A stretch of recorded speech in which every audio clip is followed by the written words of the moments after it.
Welcome to Ask Love Coach. Kindly subscribe if you're new to my channel. So today's topic is, are relationships hard?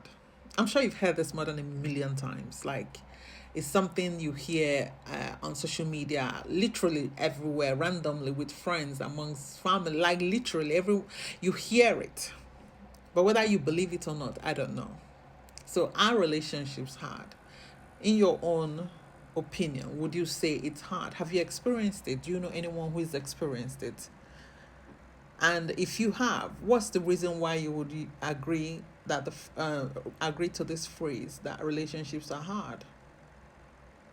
What's the reason why? So if you would leave that in the comment section, because we're all here to learn. Are relationships hard? We've heard this a million times, and some people have actually defaulted to accepting the phrase that truly this is an unquestionable truth. So relationships are hard. But here's my question.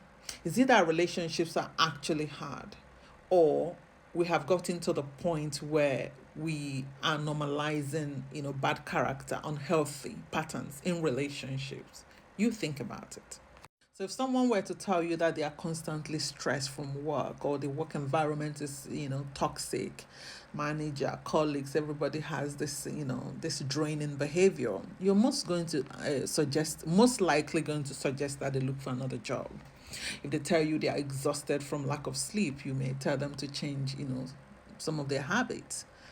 But when someone tells you that they are constantly, arguing, they are constantly being disrespected, they are drained, emotionally, you're going to say something. What will be the most likely response? Relationships are hard. Really? So of course, if you've been in a relationship, you know that it requires effort, of course. It requires communication, it requires compromise, it requires forgiveness, patience, emotional maturity. So this effort doesn't have to feel like war. Here's the kicker. This is the real confusion for most of us who find ourselves in unstable, unhealthy relationship. We mistake chaos for passion. We mistake inconsistency for excitement. We mistake emotional highs and lows for deep love. If you feel like you're constantly fighting for peace instead of enjoying peace, it is not worth celebrating. So some of us wear struggle like a badge of honor. I stayed even though they cheated on me. I stayed even though they abused me, because relationships